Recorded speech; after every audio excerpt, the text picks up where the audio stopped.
Salut à tous les amis, j'espère que vous allez bien. On se retrouve ce soir pour une nouvelle vidéo, donc on débriefe le mercato qui vient tout juste de se terminer, il y a 1 minute pour être très précis pour ma part. Donc le FC Barcelone a été très actif toute la journée.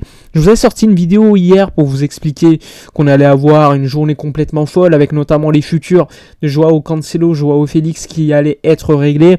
Donc toute la journée, on a vu les arrivées de Jorge Mendes, des joueurs dans l'après-midi en avion. On les a suivis jusqu'à leur arrivée sur le tarmac à l'aéroport de Barcelone. Donc évidemment, toujours du divertissement, toujours un spectacle à suivre le mercato. Pas trop de doute, on savait qu'une fois arrivé à Barcelone, le deal allait forcément se faire. Donc Joao Félix est arrivé le premier, Cancelo est arrivé un peu plus tard. Donc pour être très simple, le Barça a donc signé les deux Portugais, les deux Joao, pour des prêts sans options d'achat. Donc je vais m'expliquer pour être très clair. Le fair play financier de la Liga, il permet de mettre en place des options d'achat. Mais dès lors qu'elles sont obligatoires, eh bien on considère que les deals sont des transferts. Le Barça a donc tenté de mettre en place des options d'achat non obligatoires, néanmoins. L'Atlético, évidemment, ils ne sont pas idiots. Imaginez que Joao Félix fonctionne très bien, eh bien le joueur va se revaloriser. Donc c'était compliqué pour eux de fixer donc une fameuse option d'achat. En tout cas, l'Atlético demandait de l'argent à la base pour le prêt, un prêt payant. Néanmoins, le Barça ne voulait pas, ne pouvait pas, donc le joueur a baissé son salaire et surtout l'Atlético a prolongé de 2 ans supplémentaires le joueur afin que l'amortissement du joueur, cette année en tout cas, soit beaucoup moins élevé et donc que le coût du joueur soit moins élevé et permette donc à Barcelone d'éviter en fait de payer un prêt pour couvrir ses frais. Donc l'Atlético a accepté un prêt gratuit. Le Barça va donc payer le salaire du joueur qui a été baissé. Donc ça c'est une bonne nouvelle pour nous. Néanmoins le point négatif c'est que le Barça l'année prochaine s'il veut garder le joueur, eh bien il faudra négocier très fort avec l'Atlético. Donc ça va être très compliqué, sachant que si le joueur se revalorise, je pense pas qu'il reviendra à Barcelone où ça sera très compliqué. De l'autre côté, Joao Cancelo, lui, on le savait, le Barça hier soir a balancé une offre à City. Donc là aussi, c'est un prêt avec tout simplement sans option d'achat et également prêt qui est gratuit. Pourquoi il n'y a pas d'option d'achat ? Le Barça voulait une option d'achat avec notamment une condition obligatoire, qui permettrait que le prêt soit obligatoire dès lors que le Barça atteint par exemple les huitièmes de finale, qu'il joue 70% des matchs. Mais la Liga considérait que ces conditions étaient trop faisables et que ça allait d'une certaine manière rendre ce prêt non obligatoire en une obligation d'achat, donc un transfert. Donc pour éviter cela, une obligation et une option d'achat n'ont pas été mis en place afin que ça ne soit pas comptabilisé dans le fair play comme un transfert. Donc ça sera qu'un simple prêt, une nouvelle fois pour le Portugais Joao Cancelo. Là aussi c'est une excellente nouvelle pour le Barça qui réussit une nouvelle fois à se renforcer lors de ce dernier jour du mercato avec 2 joueurs arrivés gratuits, avec petit salaire également.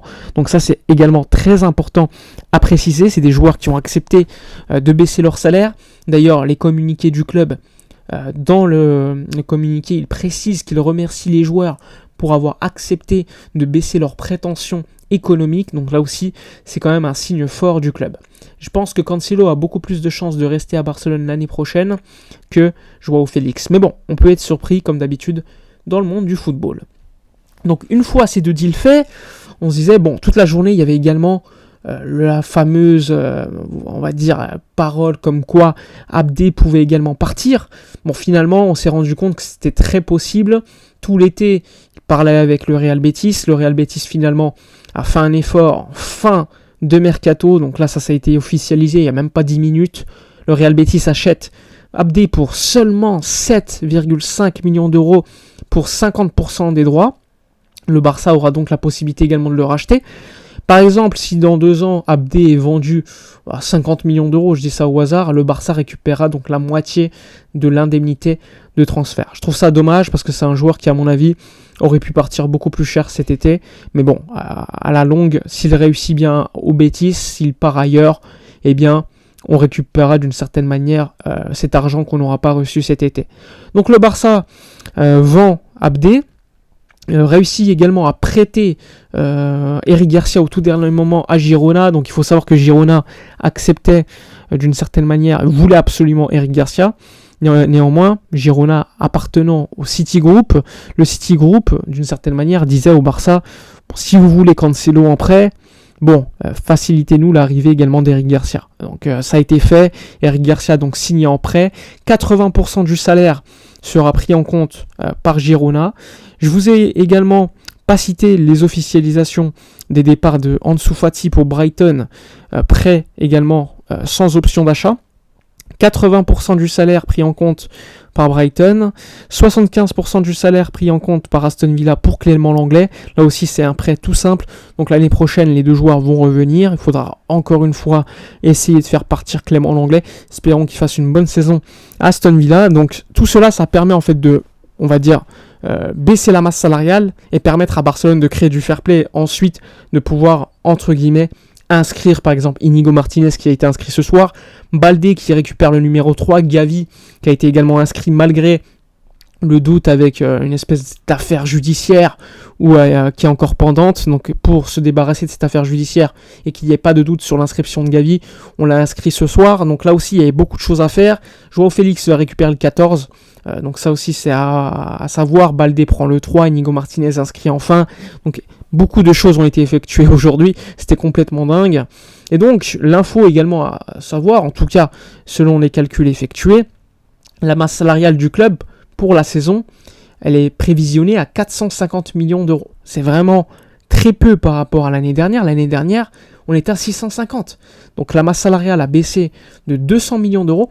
Attention, quand on parle de masse salariale, c'est pas que les salaires, c'est également les amortissements de transfert et aussi les autres sections qui sont également prises en compte. Donc une baisse de 200 millions d'euros en ayant gaspillé, entre guillemets, sur le marché des transferts que 3,5 millions d'euros par Oriol Romeu et surtout avec beaucoup d'arrivées et beaucoup de départs. Les départs vont permettre à Barcelone de récupérer environ 90 millions d'euros. Donc là, c'est quand même assez dingue.